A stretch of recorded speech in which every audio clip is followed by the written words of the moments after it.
Muy bien. A ver quién más se va a ir conectando ahí. Martín Octaviano, buen día. Bueno, estamos casi terminando el capítulo 7 de Primera de Corintios y comentamos la semana pasada sobre este tema y yo creo que aquí nos podemos detener una o dos sesiones porque Pablo habla de temas relativos al matrimonio, ¿no? Un poco también a la familia, o en particular habla de los solteros, las solteras, hace una mención de una viuda y las hijas, o una hija, también en ese sentido de familia, ¿no? Y yo creo que la importancia de este texto es que la familia se ve muy afectada por la cultura. Si hablamos un poco o nos acordamos de la cultura que imperaba en la ciudad de Corinto, ¿verdad? Hemos hablado de todos los elementos que estaban ahí alrededor y donde estos hermanos fueron llamados eh, a la salvación, pues a ser iglesia, a ser familia de Cristo. De ahí fueron sacados y vimos el texto que dice, esto erais algunos de vosotros, pero ya habéis sido limpiados, ya habéis sido lavados, santificados, pero seguían viviendo allí, ¿no? Entonces, esto también lo hemos observado cuando estudiamos Efesios. Mencionamos que Pablo, cuando escribe a los Efesios, les dice a los santos en Cristo que están en Éfeso. Y son estas dos esferas, estar en Cristo y al mismo tiempo estar en Éfeso, ¿verdad? Permanecemos en la ciudad o en el ámbito, en la comunidad. Y los corintios, pues también era igual. Estaban en Cristo y habían sido llamados a ser familia en Cristo y seguían viviendo en Corinto, ¿verdad? Estaban en Cristo en Corinto. El ámbito espiritual, donde han sido enriquecidos. Eso es lo que observamos en capítulo 1, haber sido enriquecidos. Y la cultura alrededor de Corinto, así como la cultura alrededor de nosotros, de cada uno de nosotros, de ustedes, nosotros, creo que tiene un ataque particular a la familia. Creo que Satanás aborrece a la familia, aborrece el matrimonio porque es un cuadro de la relación entre Cristo y su iglesia y busca destruirla, aborrece la vida porque a través de una mujer nació Jesucristo, quien finalmente fue el Mesías y ganó la victoria en la cruz sobre el pecado, sobre Satanás, sobre el mundo. Entonces todo eso que implica o habla de la derrota de Satanás, ¿verdad? Somos sacados del reino de las tinieblas y trasladados al reino de su amado Hijo. Satanás lo aborrece y creo que todos estamos, nos percatamos pues de este ataque continuo a través de las autoridades o a través de la cultura, los medios masivos, contra la familia, contra la integridad o la santidad del matrimonio, la estructura, la autoridad, el diseño del matrimonio y de la familia.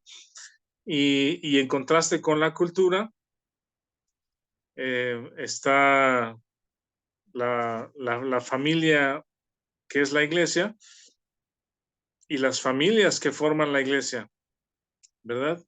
Entonces, las familias que integramos una comunidad espiritual o una iglesia, eh, siempre vamos a contracorriente, y nos toca confiar, o primero estudiar, saber, entender, y después confiar en el diseño de Dios para estas cosas, ¿verdad? Entonces, esa es la importancia del capítulo 7 de Corintios. Y una de las cosas que habíamos observado es que en algunas situaciones, en algunos momentos, Pablo dice, bueno, esta es mi opinión, ¿sí? Esto no tengo un mandamiento de parte de Dios específico sobre esta cosa o este asunto, pero les doy mi parecer. O Pablo, creo que lo repite 4 veces en este texto, dice, los digo vía concesión, no por mandamiento. Luego en otro dice, a los demás les digo, yo, no el Señor. El tercero, los leyó Marcos la semana pasada, en el 25. Dice, doy mi parecer en el 25. Y por último, en el versículo,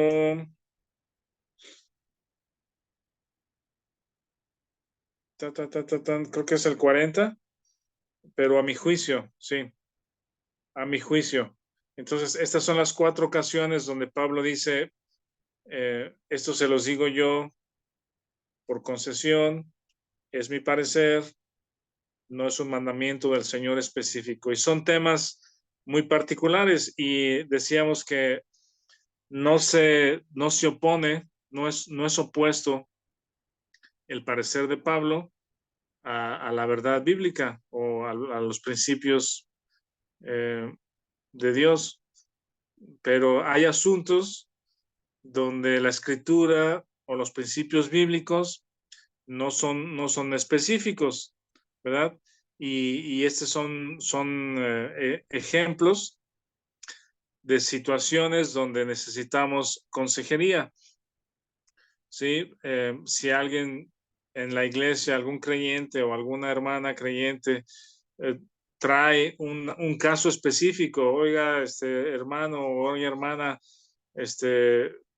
pasó esto y esto y esto, como compartía una hermana la semana pasada, mi esposo se fue, y cada caso puede ser particular, ¿verdad? Y lo importante de esto también es que Pablo no confía en su propio juicio, es decir, Pablo no tiene todas las respuestas, ¿sí? Pero de acuerdo a su madurez, de acuerdo a su experiencia, y en el versículo 40, Pablo nos da también el fundamento de la consejería, si le quieren llamar consejería cristiana o consejería bíblica en la iglesia. El versículo 40, lo voy a leer, dice así, 7:40 de Primera de Corintios. Dice, pero a mi juicio, más dichosa será si se quedara así, y pienso que también yo tengo al Espíritu de Dios.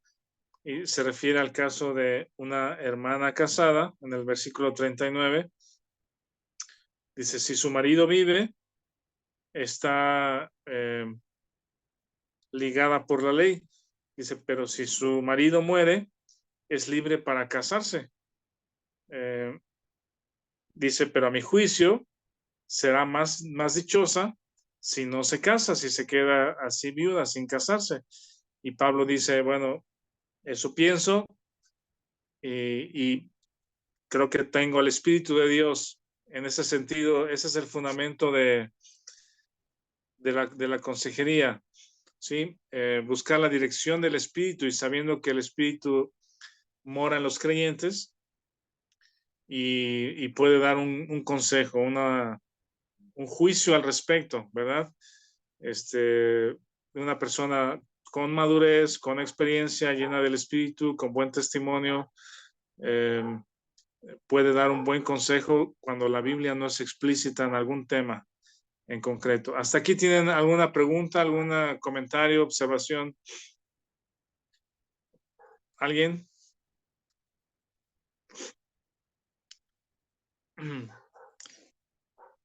Bueno, y también habíamos mencionado que en medio de estos 4 versículos donde menciona, es mi juicio, en mi opinión, creo que tengo al Espíritu, hay una mención en el versículo 10 y 11, donde Pablo dice, esto no lo mando yo, sino lo manda el Señor, ¿verdad?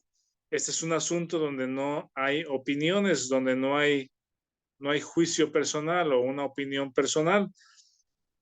¿Alguien tiene el versículo 10 y 11, por favor? Y de aquí partimos para los temas de hoy. Sí, yo lo tengo. Adelante, Alan, por favor. ¿Ah? Dice, pero a los que están unidos en matrimonio, mando, no yo, sino el Señor, que la mujer no se separe del marido. Y si se separa, quédese sin casar o reconcíliese con su marido y que el marido no abandone a su mujer. Ajá, muchas gracias, Alan.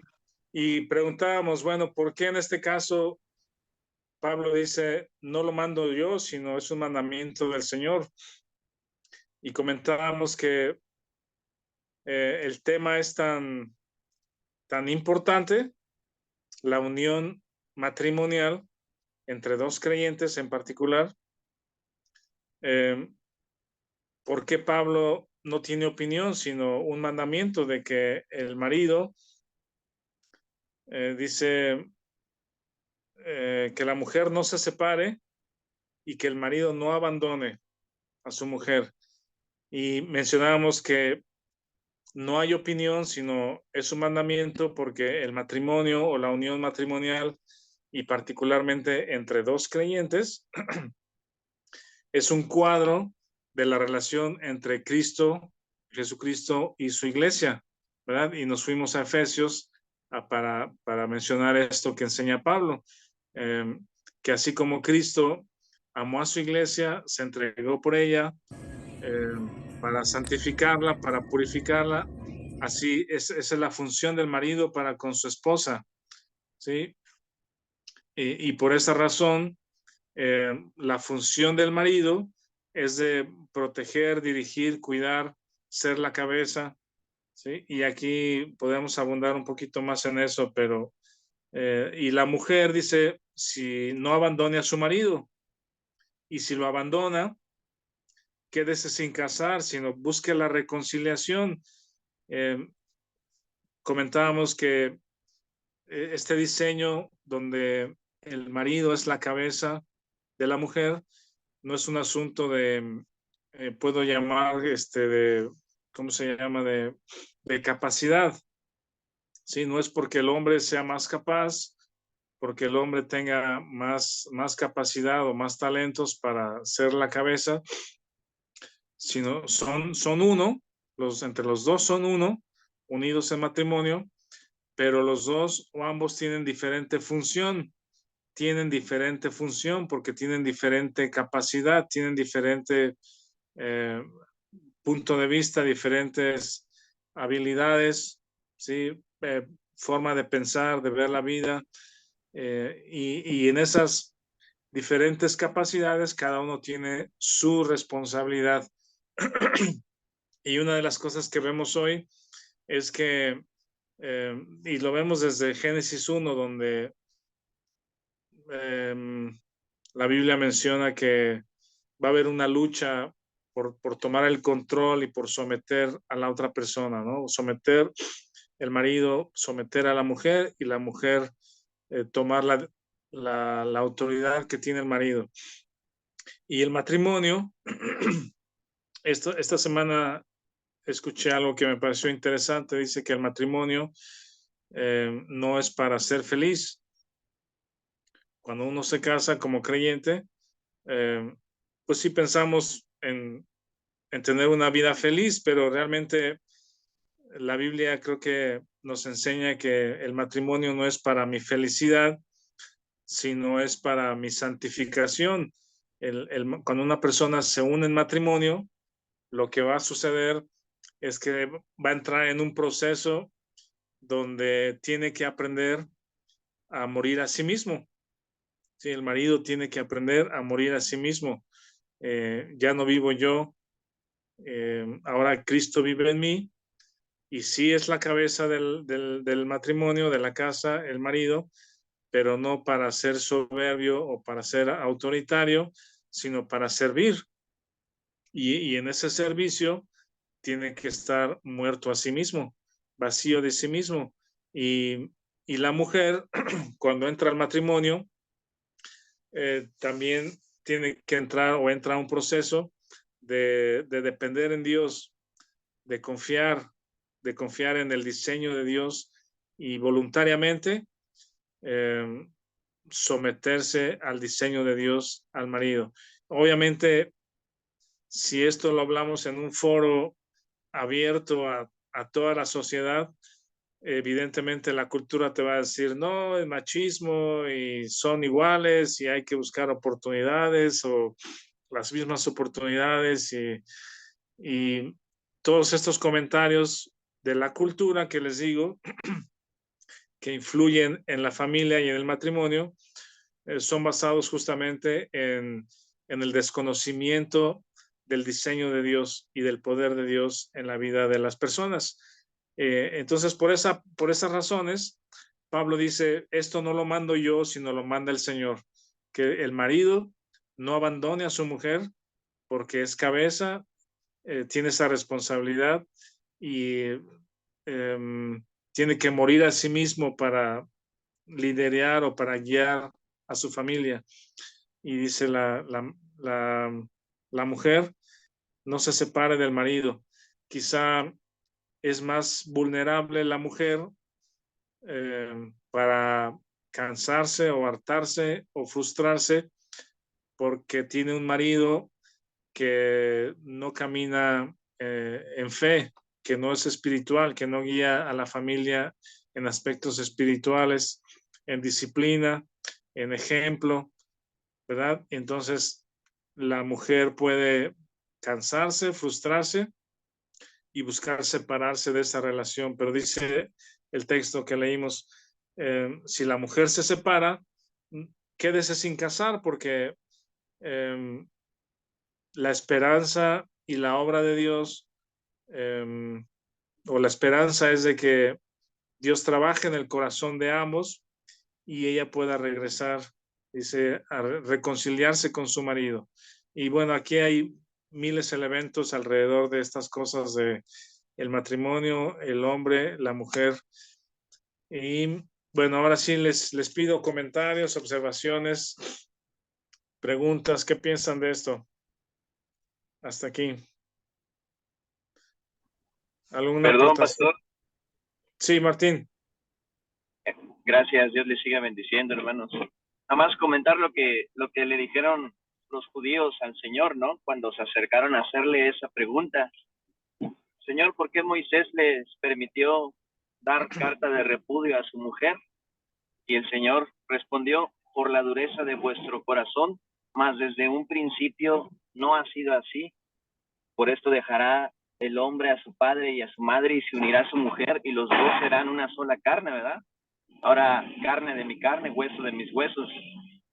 Entonces dice, lo que unió Dios, no lo separe el hombre.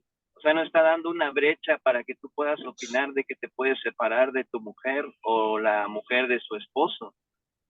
Dice, a menos que sea por infidelidad. Entonces, nada más considerar ese versículo que el Señor enseña para no agregarle pensamientos nuestros a la palabra de Dios. Sí, muy bien. Gracias, Martín. Gracias. ¿Alguien más? ¿Algún comentario, observación, preguntas? Todo perfecto con los matrimonios. Rafa, Sí, yo Víctor.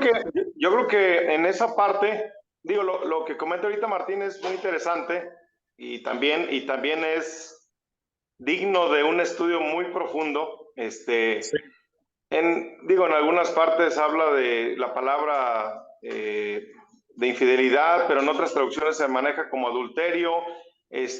Habrá que ver, bueno, muy buena exégesis, ¿no? Para ver qué tanto aplica esa única opción, ¿no? De lo que se comenta ahorita. Que te digo, ese es un tema de meses y años de análisis. Hay una parte aquí en lo que se comenta también de que en su momento, bajo la ley, existía la opción de poderte separar, divorciar con el solo hecho de dar esa carta de repudio o divorcio, que también según la traducción se traduce de una u otra manera. Creo yo, y estoy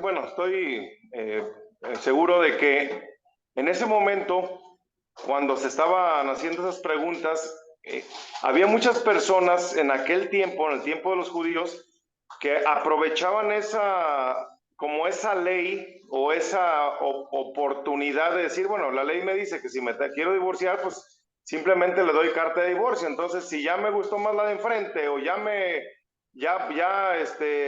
hizo ojitos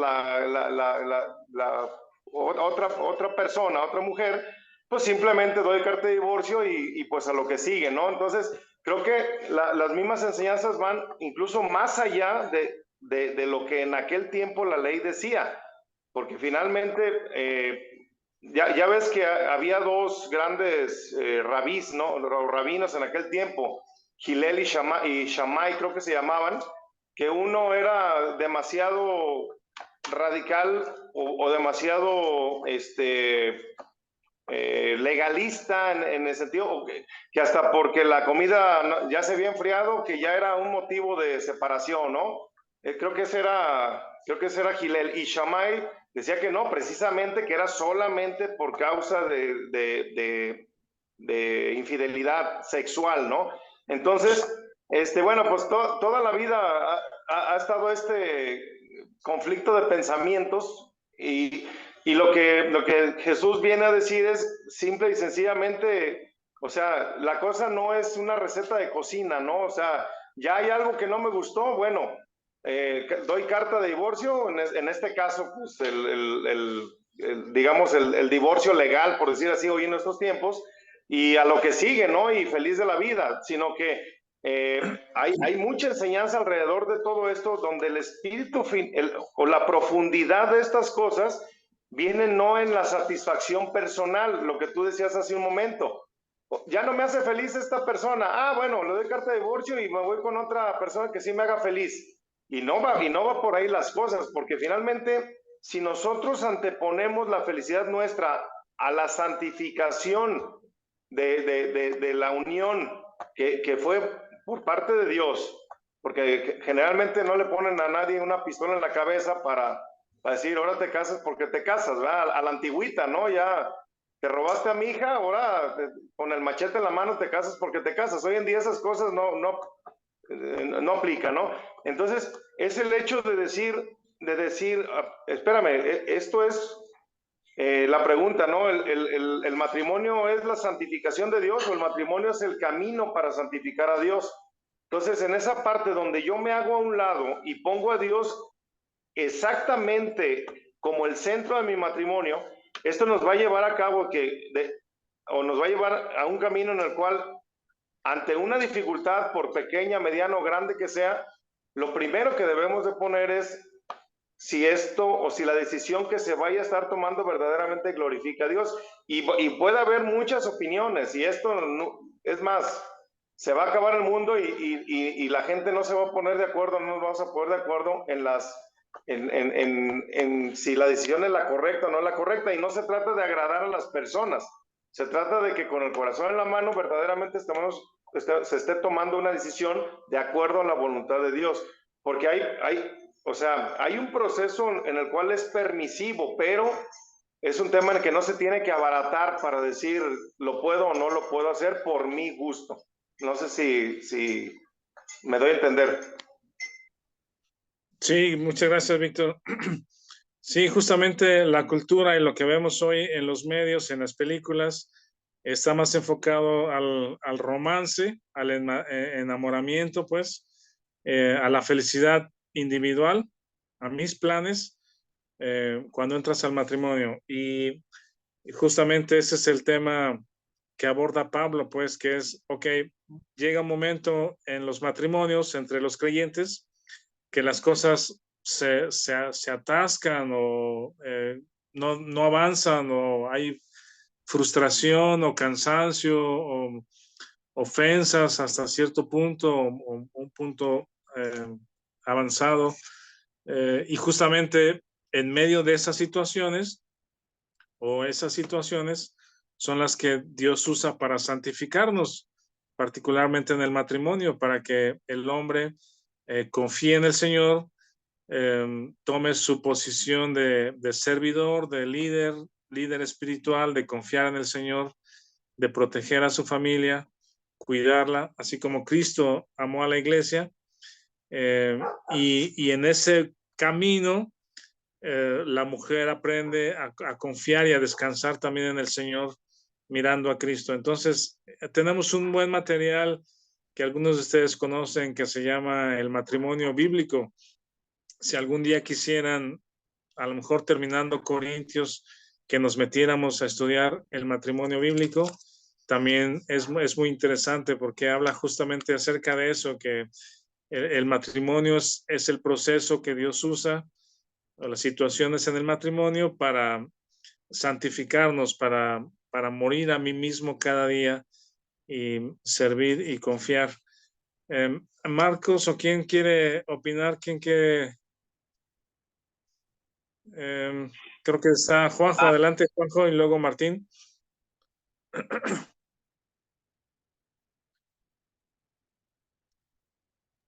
Gracias, Rafa.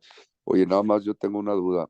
Varias figuras de la Biblia en el pasado podían tener muchas esposas y concubinas, ¿no? O sea, o las tuvieron, no sé si podían o no podían, pero las tuvieron. ¿Hubo algún tiempo en el cual esto se canceló o por qué a ellos se les permitió? Porque, por ejemplo, en algunos lugares todavía en el Medio Oriente hay muchos hombres que tienen muchas esposas, ¿no? Y eso, pues no sé, la verdad no tengo pleno conocimiento, pero me imagino que dentro de su cultura se les permite, ¿no? Pero en la Biblia también había esas prácticas. ¿Cuándo hubo este cambio? ¿Cuándo fue esta ruptura en donde no se permitió ya tener más esposas o concubinas? ¿O por qué se les permitía? Sí, gracias, Juanjo. Ahí también es un tema amplio, pero sí, lo que yo veo es que hay un principio establecido desde la creación, ¿verdad? Un hombre y una mujer. Y después, particularmente sí, en los judíos, lo que vemos también es de que se permitía, como el caso que leímos este domingo en la iglesia, que es si un hombre tiene a su esposa y muere el hombre sin tener descendencia, se permitía que el hermano tomara a la mujer para levantarle descendencia, y la razón ahí o el motivo era para que no se borrara el nombre del hermano en la nación. Y luego otras cuestiones culturales también que he leído es, por ejemplo, el rey David, que tenía esposas, y por qué solamente cuando tomó a Betsabé se le indicó, se le acusó de pecado, ¿verdad? Solamente con Betsabé, y por qué las otras esposas que tenía no implicaban pecado. Y también la lectura de eso es que lo que hacía David era a favor de las mujeres o de las viudas, para sustentarlas, no necesariamente para relacionarse con ellas físicamente, con ellas, sino tomarlas como esposas para tener cuidado de su familia, de sus hijos, de su descendencia, y que estuvieran en la casa del rey.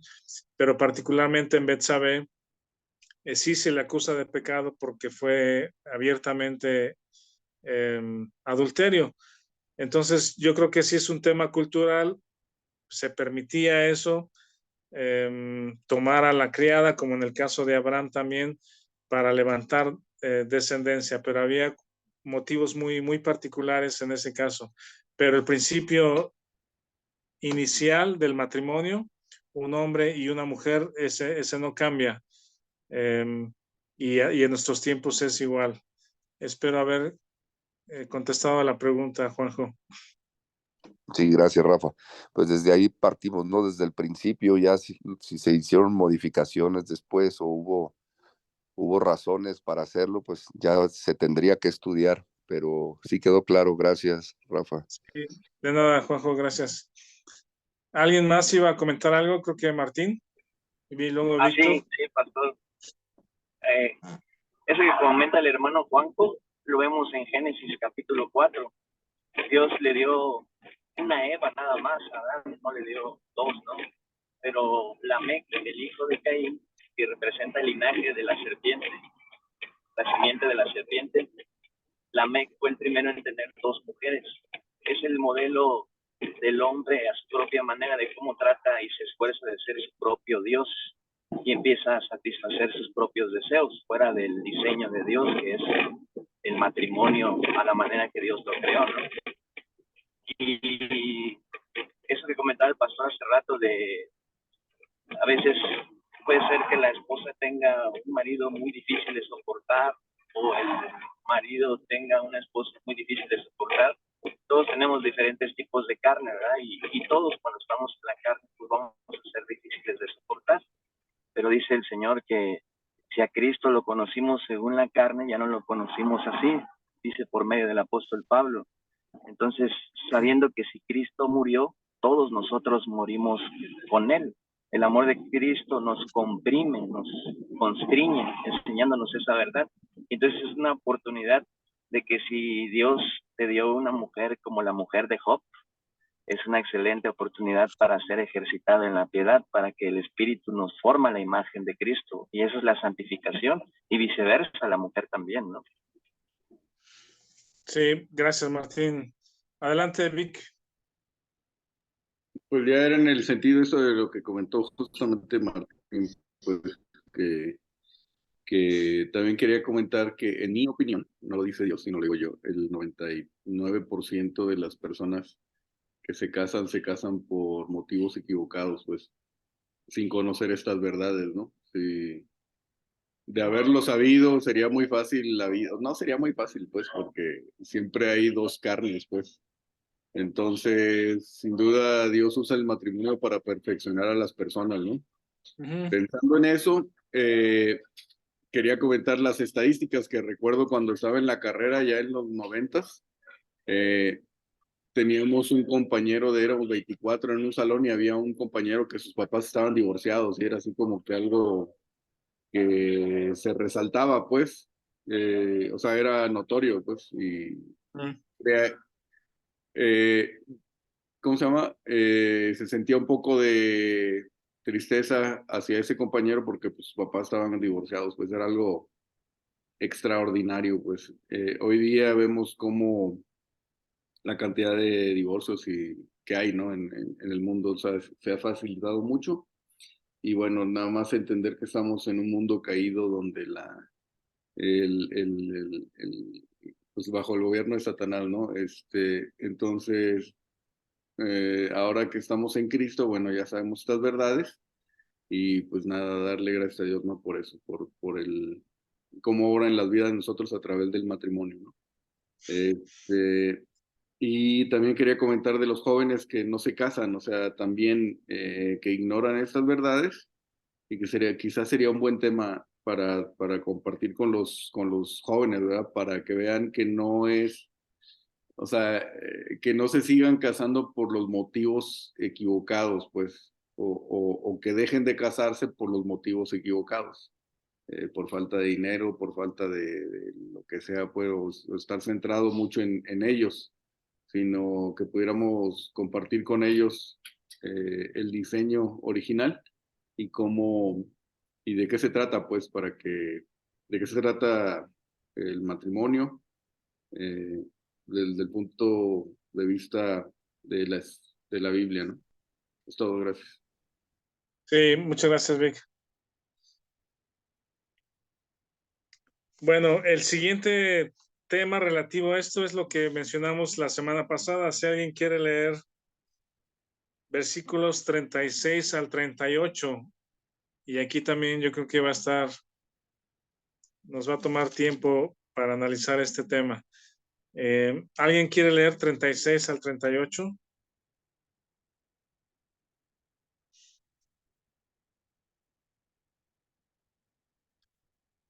Adelante, ¿quién lo lee, por favor? ¿Lo Rafa? Sí, adelante. Ok, es capítulo 7, 36 al 38, ¿correcto? Sí. Ok. Pero si alguno piensa que es impropio para su hija virgen que pase ya de edad y es necesario que así sea, haga lo que quiera, no peca, que se case. Pero el que está firme en su corazón sin tener necesidad, sino que es dueño de su propia voluntad y ha resuelto en su corazón guardar a su hija virgen, bien hace. De manera que el que la da en casamiento hace bien y el que no la da en casamiento hace mejor. Ajá, aquí también es una, va ligado, digamos, al 39 que habla de la viuda, y después es lo que dice Pablo, a mi juicio, ese está dando su juicio al respecto de que si una persona, un varón, un padre de familia, quiere dar a su hija en casamiento, está bien, y si no lo hace, dice, está mejor, hace mejor. Y la pregunta que habíamos hecho la semana pasada es si era un asunto cultural, ¿verdad? O es un asunto de principio bíblico respecto a la autoridad, al varón, a la autoridad del varón.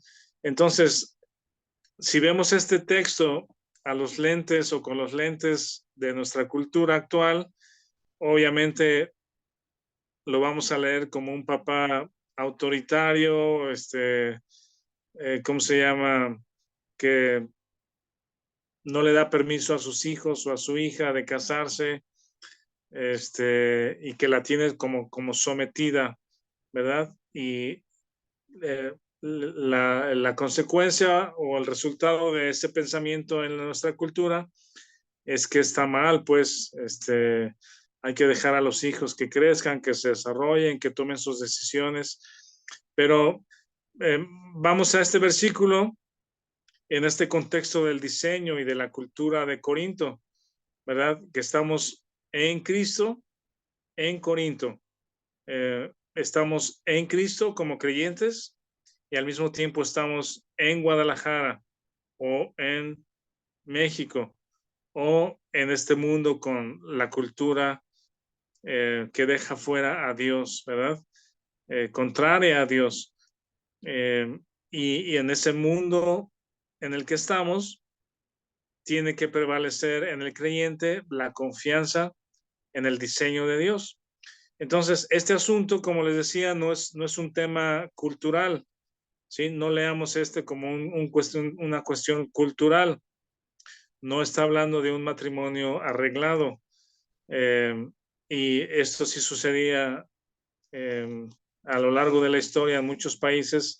Los papás se ponen de acuerdo por motivos diferentes, y los casados se conocen en el día de la boda, ¿verdad? Y aquí, bueno, dice el texto que si el varón piensa o el papá piensa que es impropio que su hija virgen que pase ya de edad, ahí no tengo claro ni encuentro a qué edad se refiere, pues, ¿verdad? No sé si a una edad de fertilidad o hay una edad específica donde ya la hija está pasando a cierta madurez. No tengo idea de qué rango de edad, pues, pero habla acerca de la autoridad del padre. Bueno, lo que quiero hacer referencia aquí es que Dios ha puesto al papá o al padre como autoridad espiritual para proteger a la familia, ¿sí? Y en este caso se refiere particularmente a su hijo o a una hija, y le da la responsabilidad al padre de darla en matrimonio o no darla en matrimonio. Y de hecho, ese es como el significado el papá caminando con la hija en el pasillo de la boda, ¿verdad? Ese es el cuadro, digamos, de el padre camina con la novia y el padre entrega la novia o su hija en matrimonio a su marido al novio.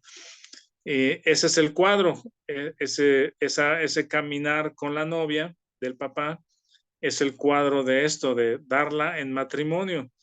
Y lo que significa eso, darla en matrimonio, significa que esta hija o esta persona ha estado bajo mi autoridad, bajo mi responsabilidad, y ahora transfiero la autoridad o transfiero la responsabilidad a su marido, una nueva familia, ¿verdad? El papá como responsable, como cabeza, es el que entrega a la hija en matrimonio. Y si ustedes han visto películas de Disney, ¿verdad? En muchas películas de Disney, o en muchas otras, pues, que no son de dibujos animados, sino diferentes películas, van a encontrar o noten que se pone al papá o se caracteriza al papá, si presentan a una familia, a un papá flojo, ¿verdad? Es como se muestra un papá flojo o un papá tonto, ¿sí? Que está distraído y es tonto, pues no se da cuenta de las cosas, está distraído, o un papá autoritario, ¿verdad? O un papá ausente. Y me llama mucho la atención que en diferentes películas, donde hay una heroína, por ejemplo, que se enamora de un joven, ¿verdad? Y normalmente es, por ejemplo, es el rey y la reina y la hija princesa, ¿no? Y los papás no le dan permiso a la hija de salir, y la tienen como que guardada para otro joven, otro príncipe de otro reino, cosas como esas, ¿no? Y de pronto llega el joven guapetón, así, elocuente, con cabello largo, y es el ladroncillo de ahí, ¿no? Pero está guapo y luego se encuentran y se enamoran y se escapan. Y el papá es un papá distraído, tonto, que no sabe, que no entiende. Eh, eh, Pongan atención en diferentes películas que vean al respecto. Y ese es un ataque o es sí, es parte de esta cultura, que le da motivo a los hijos, o a la hija en este caso, le da motivo a la hija, al hijo o a la mamá para no confiar en el padre, para no confiar en la dirección del padre. ¿Sí me explico? Eh, y hay otra, ustedes han escuchado de William Shakespeare, ¿no? Si les pregunto cuál es la película o la novela o la obra de teatro más conocida sobre el romance de dos jóvenes, ¿se acuerdan cuál es? O cuando encontramos a dos jóvenes que están enamorándose, Sí, ¿con quién Romeo y los Julieta. comparamos? ¿Mande? Romeo y Julieta. Romeo y Julieta, justamente. Y entonces en nuestra mente, Romeo y Julieta es una historia de amor, es una historia de romance, ¿sí? Pero realmente, si han visto la obra o el libro o películas que están basadas en esa historia, de este dramaturgo inglés, se dan cuenta que más bien es una historia de rebelión por parte de los hijos. Es una historia quizá de autoritarismo también, como les digo, ¿verdad? De matrimonios arreglados, que no es lo correcto, pero también es una historia de suicidios, ¿verdad? Los jóvenes Romeo y Julieta, eh, deciden quitarse la vida, por este amor, ¿no? Que ellos se pretenden. Es una historia de desobediencia, de desconfianza en los padres. ¿Qué piensan de esto? ¿Tienen alguna comentario, opinión? Sí, Sí, Rafa. Yo, adelante, Alan. Sí, yo creo que es lo que mencionaste desde un principio, que, que en el matrimonio ahorita, o pues sí, los matrimonios estamos, pues nos casamos por ese romanticismo, por esa enamoramiento, y ya después, pues surgen cosas que no te los esperabas, ¿verdad? Tanto de uno como de otro. Y pues también gracias a todo eso de pues películas y comentarios y el diablo pues trabajando. Sí, el Padre, Dios ha puesto al Padre como una autoridad espiritual, no solamente para, digamos, que cuidarlos físicamente del exterior, pues de los riesgos no sé, de crímenes, robos o lo que sea, no necesariamente eso, pero realmente Dios le ha dado autoridad espiritual a los papás, al papá en particular, autoridad espiritual para proteger a los hijos. Es muy importante la oración del padre para con sus hijos. Y si nos vamos específicamente aquí para con su hija, con sus hijas, ¿sí? La oración, la protección espiritual contra los dardos del enemigo, de la cultura, de la destrucción. Y siempre les he comentado esto y lo veo muy seguido, que por ejemplo, ayer me sucedió, o hace unos días, llegan ustedes a un estacionamiento de una plaza, ¿verdad? Una plaza comercial, y hay un vigilante, ¿sí? Que trae su gorrito y su silbato, y te dice, pues te ayuda a salir del estacionamiento, estacionarte donde hay lugares y tiene una propina, etcétera, ¿no? Y si llega, por ejemplo, una persona que sin tener que estacionarse en un lugar de discapacitados, ¿verdad? Llega con alguna camionetota así o un coche, no sé, o sea, llega y se estaciona porque es muy cómodo, porque está enfrente de la tienda. ¿Qué pasaría si el vigilante le dice, oiga señor, oiga señora, no se puede estacionar ahí si usted no es discapacitado, discapacitada o tiene algún logo o alguna tarjeta, no puede estacionarse ahí, ¿sí? Si el vigilante hace eso, la persona, si es mala o orgulloso o lo que sea, le va a decir, ¿a ti qué te importa? Pues es mi lugar y haz lo que quieras. Entonces, el vigilante, frustrado, no puede hacer nada. ¿Por qué? Porque no tiene autoridad. ¿Sí me explico? Ese es el punto. A un vigilante de ese tipo no se le da autoridad, no es un policía que tenga autoridad. Pero si llega la grúa del municipio y llega el policía, le van a poner una multa importante, a lo mejor en alguna ciudad, en algún lugar, y se le va a llevar la grúa. Tener la multa, se lleva la grúa porque se estacionó donde no puede estacionarse. Esa persona sí tiene autoridad, ¿verdad? Y hay una estructura de autoridad atrás de él que le respalda con la multa, con la grúa, con el corralón, etcétera, ¿no? Bueno, este ejemplo es similar a lo que pasa con un papá, ¿sí? Un papá, Dios le ha dado autoridad espiritual para proteger a su familia, para orar por ellos, para cuidarlos, eh, para protegerlos de los dardos del maligno. Y esa autoridad dada por Dios está respaldada con esta estructura de autoridad. Jesucristo es cabeza del varón y Cristo está sometido a Dios. Y esta estructura de autoridad respalda la autoridad del Padre. Entonces, cuando vemos en estas películas de Disney un papá autoritario o un papá ausente que nunca está, o un papá tonto, ¿verdad? Distraído, que no sabe qué pasa, distorsiona completamente la figura del padre. Entonces, en este texto, esa autoridad que Dios le ha dado al padre es para proteger a su familia, para proteger a su hija. Y le dice, si este papá piensa que puede o que quiere entregar a su hija en matrimonio, que lo haga, hace bien, pero si quiere guardarla, también hace bien, ¿sí? Y yo creo que hay muchos casos donde los papás, con la autoridad que Dios le ha dado, no dan permisos a las hijas, ¿sí? Y las hijas tienen que confiar en la autoridad del padre, en la dirección, en la provisión, en la protección que el padre otorga.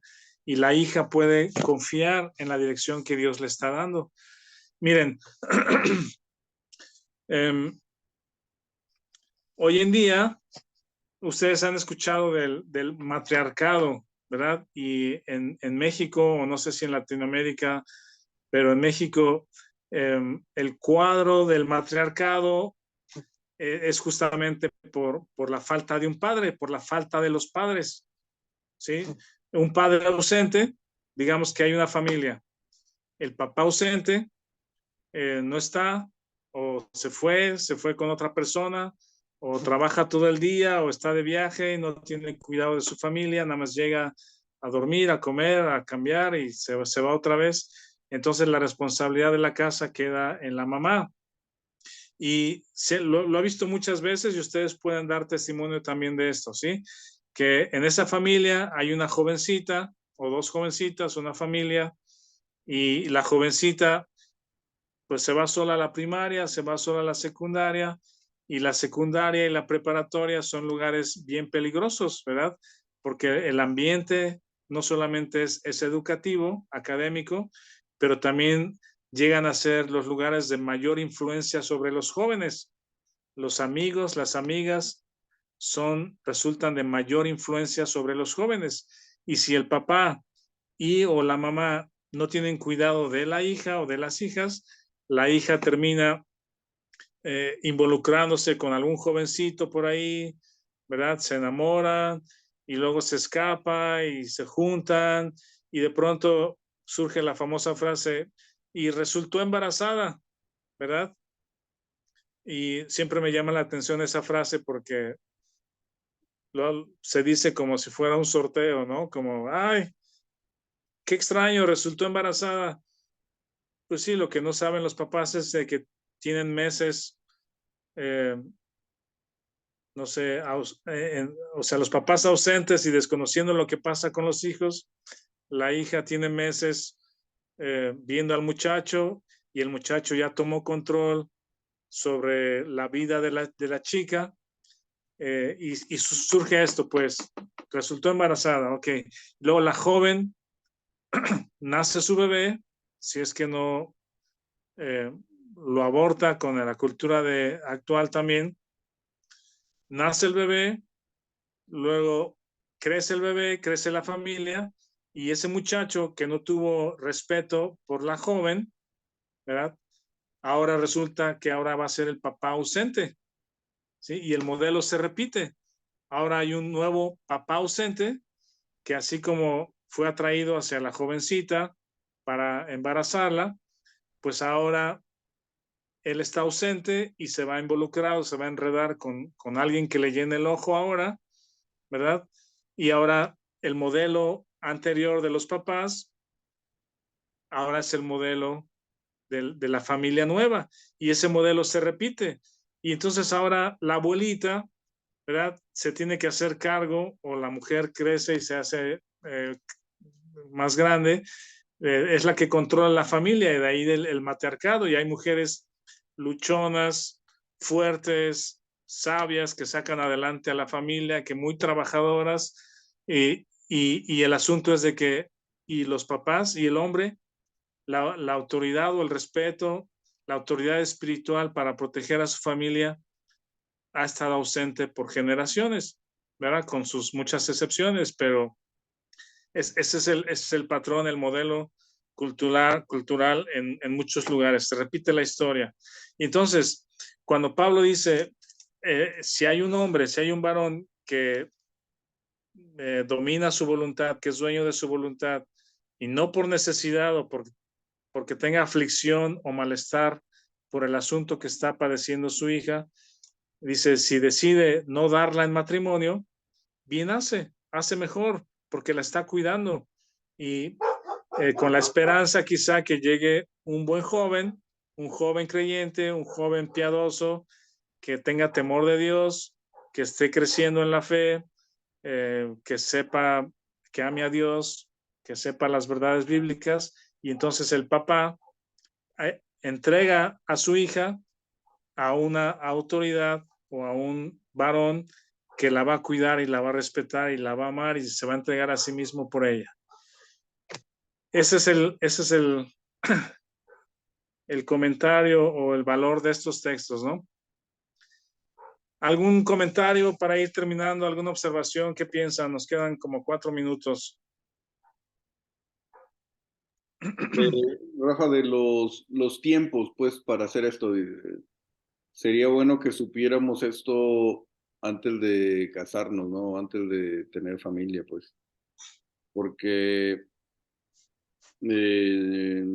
no sucede, pero aún así en la vida cristiana me ha tocado ver matrimonios o familias cristianas donde el papá, no sé si falle o haga algo así, pero los hijos que también tienen su carne, tienen el conocimiento, pero también tienen la capacidad de rechazar a Dios, pues.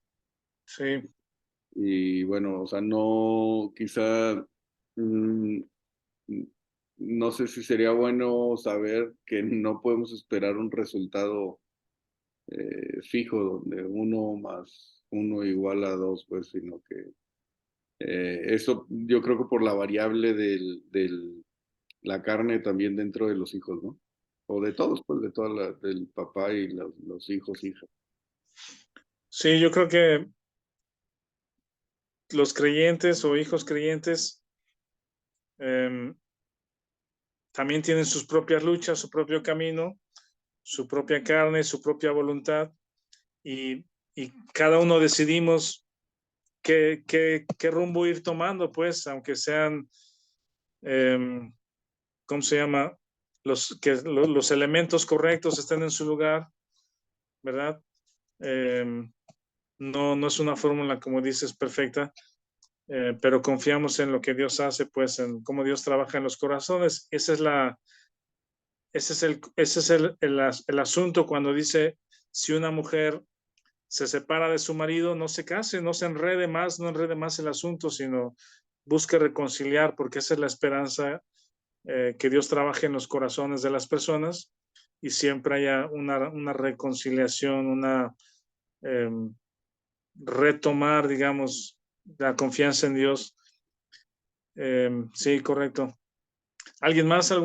Otro comentario para ir terminando?